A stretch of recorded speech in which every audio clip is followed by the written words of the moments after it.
Kids. Listen, today we're gonna maybe make a silicone mold of this D20. And this is a larger D20. This is just a test. We're gonna do a bunch of these if this one sticks. So we got some smooth on, sort of clear 37. Silicone mold parts. It's a two-part mixture. So we're gonna mix these 1-to-1 by volume. Got a little piece of PVC pipe here that we're going to use to hold the mold, or capture the mold rather.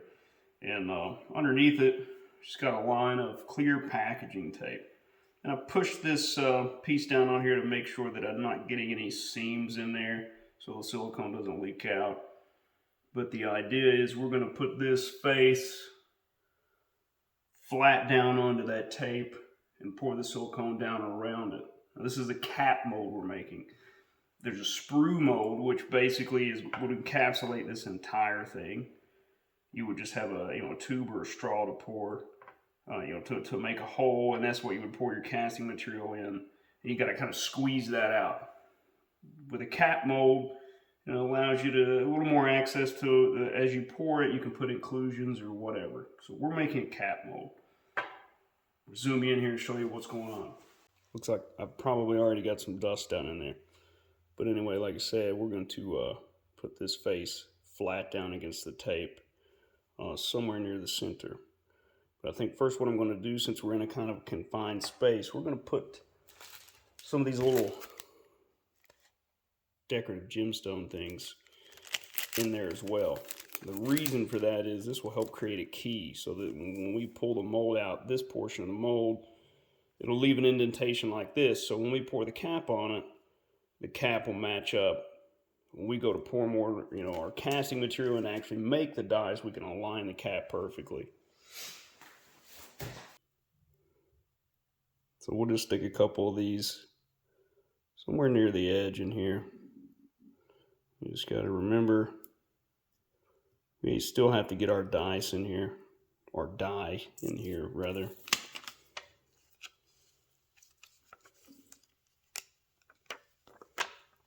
We'll use 2 or 3 different shapes,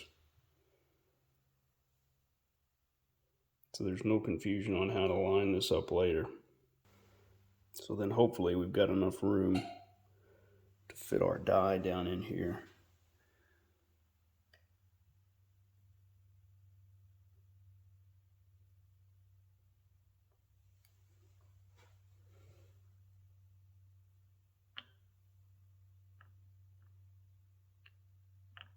And it looks like we do. Some of the tutorials I watched recommended you wipe the inside of this down with some Vaseline, meaning the pipe, not necessarily the dice. But I'm just going to try this. We'll see what happens. This small volume, just for an experiment. If we screw it up, whatever. So let's mix this silicone up. I'm going to save you that hassle because that's not going to be very fun. So we got this mixed up and probably mixed way too much, but that's all right. Ideally, you would put this in a vacuum chamber to degas it because you're running the risk of getting bubbles in your mold. I don't have a vacuum chamber, so we're going to try this. And, if we get a bunch of inclusions in the mold, well, I'll buy a vacuum chamber. Well, I have a pressure pot. I suppose we could just use a vacuum pump on there maybe? I don't know. Oh, God. Cat came off my mold release. Come on, man. Now this is going to spray everywhere trying to put it back on. Alright, let's coat this shit. Probably too much.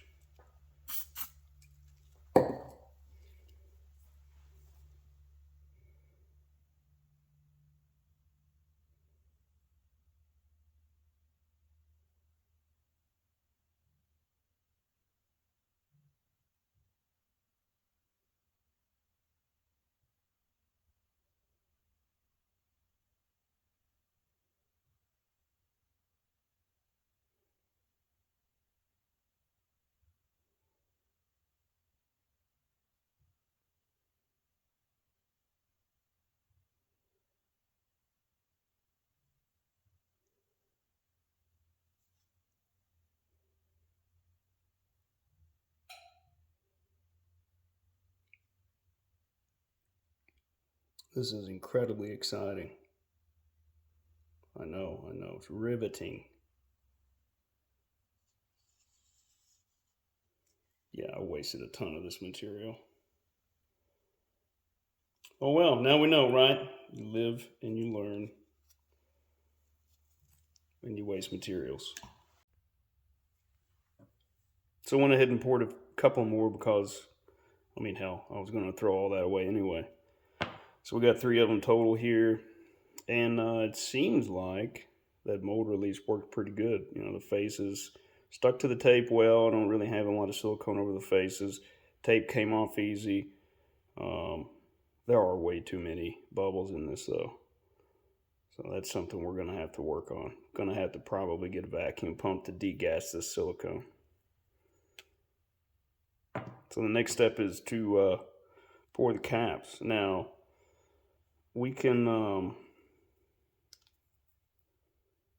add some notches to the edge to create kind of like, you know, an additional set of keys. So we'll probably go ahead and do that. So we got the tops poured. Way too many bubbles in these, I think, to actually use them in production, but we'll see. That's okay. This was just kind of testing to see if I could actually pull this off. And I sort of did, but we'll go get a vacuum pump from Harbor Freight. The cap was kind of hard to get off because I used mold release. Probably should have used the Vaseline, but ultimately came off, and you can still see the design on the face of the die there. Keys work. Still lines up. I don't know, maybe usable. We'll see. If I have some extra epoxy left over at some point, we'll pour it in one of these and see just how many bubbles are evident in the outcome. I don't feel any of these bubbles in here. I can see them. I don't know. All there is to do is test it, I guess. But you get the basic idea. It's a cap mold. So you would basically pour your material that you're casting these in down in here, and you could include whatever inclusions you want. You're going to use these little odd spots that we called keys to line the cap up and tape it down. Let it set, and you've got a casting. So we'll do these again. Get a vacuum pump to degas this. All right, we're going to try round 2 of these silicone molds. I've already got everything set because this is an incredibly tedious thing to do and not a fun thing to watch. I'm using this Sort of Clear 37. Instructions on the box and on the internet. I'm not going to show you the mixing part because it's terrible. Got a redneck vacuum chamber here. So we're going to mix this up, throw it in the vacuum chamber, degas it, and then pour it into the molds. Got to work kind of quick because this 37 has a pretty short working time. So I'm not going to include a lot of these details, and you don't need to see me mixing this crap up. I'm going to go pour this, mix it. I'll come back when we're degassing it.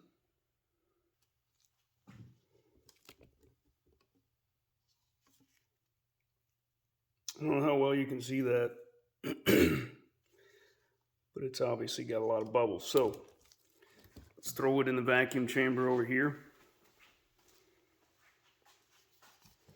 Now, if you fill this thing up near to the top, stick it in this vacuum chamber, it's going to expand under the vacuum.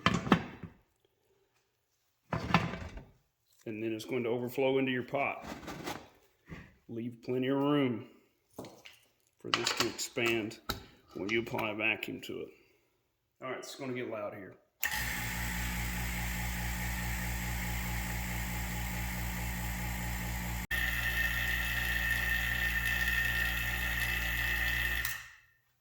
All right, we're at roughly 29 inches of mercury. So we're going to let her set for I don't know, we'll say 5-10 minutes. So far we've got a total pot time, meaning we started mixing this about 7 minutes ago. So we got 18 minutes to work with, roughly. We'll give it maybe 5-10 minutes and then we'll see what it looks like. So we've been in the pot for about 5 minutes now. See what it looks like. We can always rerun it, I guess.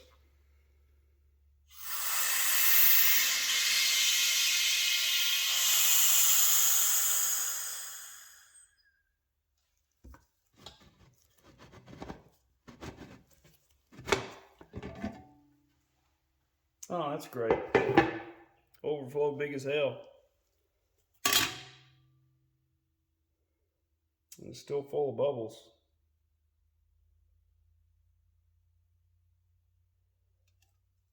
All right. Well, let's throw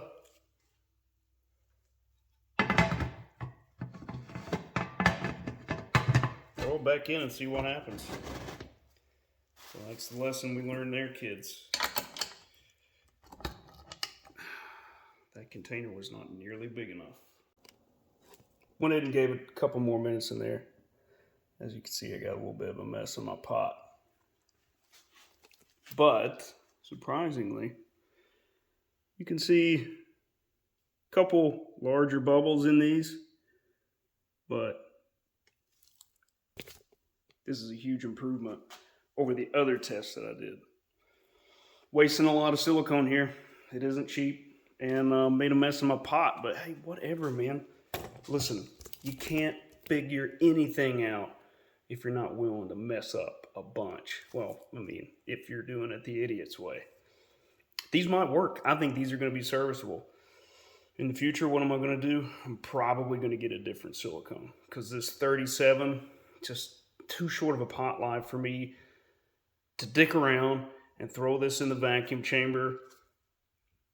So we'll check out some different products. I don't even remember why I ordered this one specifically. I'm sure there's something on the internet I found. But anyway, another attempt. Hopefully this one works out. And then we'll pour the caps up next.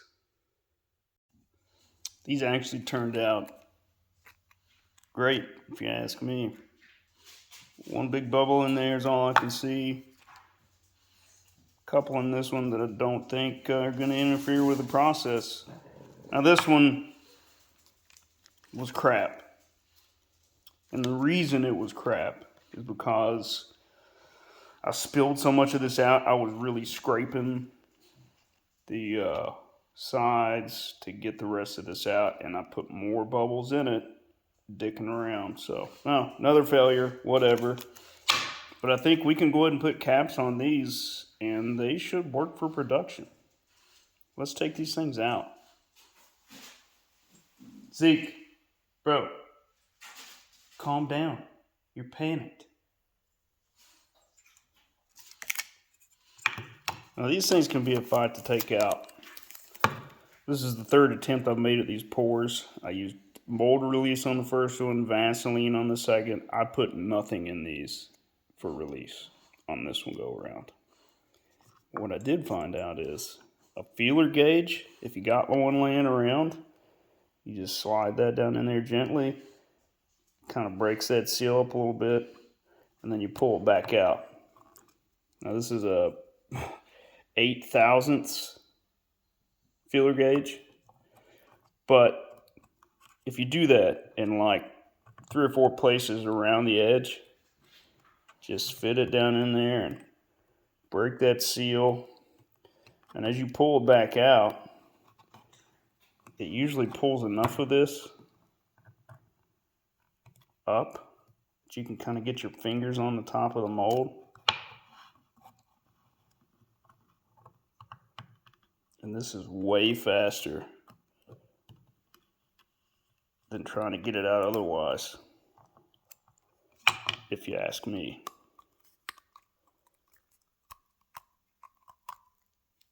See how easy that was? So we got one bubble there that I can see, maybe another little tiny one. But the mold face itself looks pretty awesome. let's get a little ridiculous with this. We made some mistakes, obviously, and we're wasting a lot of this stuff. So let's do the math and see how much we need to make these caps. So these molds have a diameter of roughly 40 millimeters. I want to make the cap about a ½ inch thick, which is about 13 millimeters. So how the hell are we going to figure that out?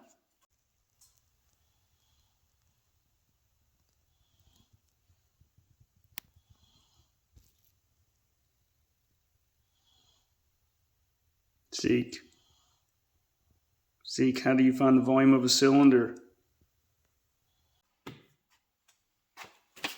Well, this sort of clear 37 has a specific gravity of 1.08 grams per cubic centimeter. So what we can do is we got our measurements, 40 millimeter diameter, 13 some change millimeter thickness of the cap. We can convert those to centimeters because we're dealing with cubic centimeters. So we got 4 centimeter diameter, 1.3 centimeter thickness. Now volume of a cylinder is pi times the radius squared times the height. Ultimately, when you put that in a handy dandy calculator, you end up with 16.34 cubic centimeters. And then you got to multiply that by 1.08. So you're going to have, we'll just do, for overspill, we'll do like, we'll say 20 grams for each one of these. So we're making a cap for 2 of these. So we need 40 grams total of this mixture. I've also got a bigger container this time. So we're going to use our scale and measure this by weight. So basically we're going to end up with probably about 20 grams of each one of these parts. We got this degassed and I've poured some mold release onto these. Basically just got it wrapped in the packing tape the same we did with the others. Same we did with the bottom of the mold. So we're going to slowly pour this in.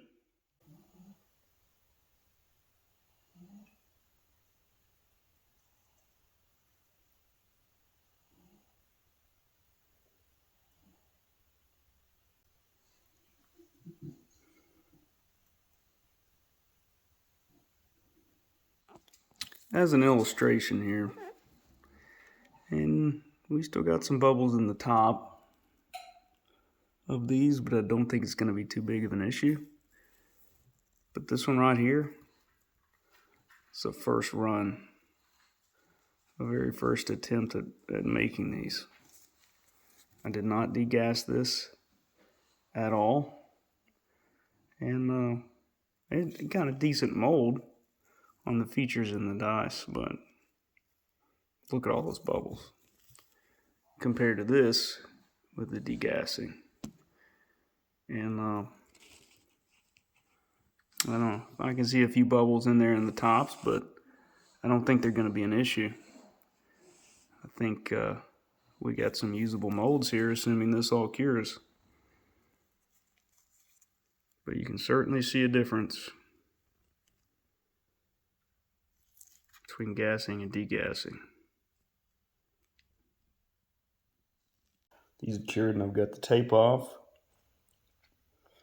And you can see most of those bubbles that were in earlier found their way to the top. It looks pretty daggone clear, guys. Real pumped about it. So this was my first attempt. You can see it is absolutely full of bubbles. This is with degassing. And it looks great.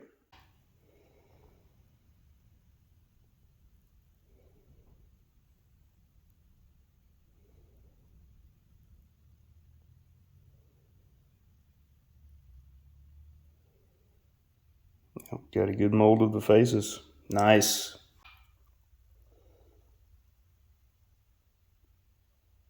Oh, those look good.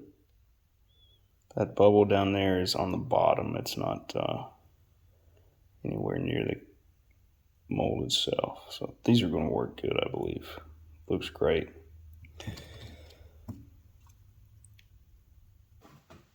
Kids, we got some serviceable molds. And it only took 3 tries, which seems bad, I guess, but for me, that's great. Because usually I got to waste several $1,000,000 worth of materials, a couple weeks of my life, and usually injure myself on a project. So the next step I want to pour a bunch of these. I want to be able to make a full set of dice. But not a huge concern with that right now. We've got this process figured out. We know how to do it. I'll order some more silicone to pour those.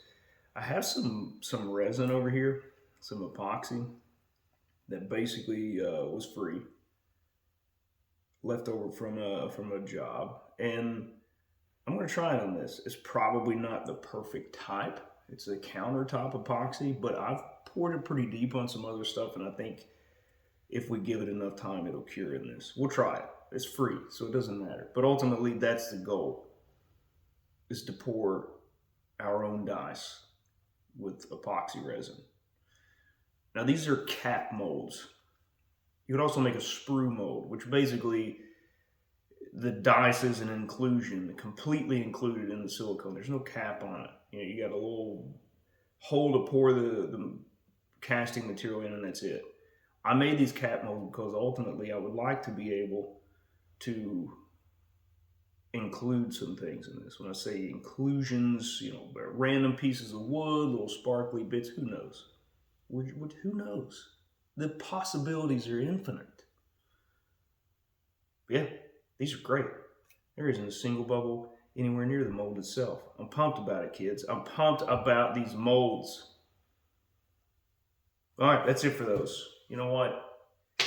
I'm sorry, this has probably been boring, but something cool, totally new. I think we learned something. Just remember, just because you're an idiot doesn't mean you have to do anything halfway.